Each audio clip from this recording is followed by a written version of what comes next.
और हाय देखिए बहुत प्यारा सा आशीर्वाद आइला बड़े भाई की तरफ से स्वागत करल बड़ी भैया के 100 रुपया का आशीर्वाद आइला। और गुड्डू भाई गुड्डू अध्यक्ष जी स्वागत करल बड़ी जेरुआ अध्यक्ष बड़ी रुआ की तरफ से भी 100 रुपया का आशीर्वाद आइल बड़ी। बहुत बहुत साधुवाद बहुत बहुत धन्यवाद करल बड़ी मंच के माध्यम से। पर तोहरा जब ये गाना बजल है तोहरा के कहले के बाद हमरा के कहे के कुछ को मन कर देला। हां बोला तो कैसे कही भाई हो हिनकर उठलाली देखत न लेलू काका हे हर तका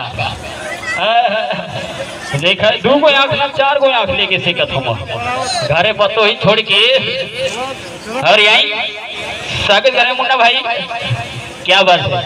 अरे कौन कहते हैं कि बूढ़े इश्क नहीं करते हैं मगर थोड़ा लबर लबर करते हैं। अरे इन बूढ़ों को बूढ़ा मत को ये बूढ़े बड़े मदहोश होते हैं और आजकल के लौंडे या छोकरे 5 मिनट में तो ये बूढ़े 1.5 घंटे में भी होश होते हैं। 1.5 घंटे में भी होश होते। देखा जब बूढ़ों का बात आया तो चश्मा अखिया पर से उतार के थैली में डाल लेना। हाँ कि नहीं भाई हो पर यही स्वागत कर बड़ी अब जा सकते और आइए लेके चलना चाहूंगा इस मंच के माध्यम से खूबसूरत अंदाज। और आइए अगले कलाकार को लेके चलेंगे रिया जी को मैं बुलाना चाहूंगा भोजपुरी के बीच चित्रवा सदाबहार और हमारे बड़े भाई सुनील भाई ढेर सारा आशीर्वाद प्यार दुलार मिलता है आपसे भी बहुत बहुत स्वागत है बहुत बहुत धन्यवाद है। और हमारी माता बहनों को भी बैठने के लिए एक स्थान दीजिए क्योंकि हम सभी के बराबर है हमारी माता बहनें।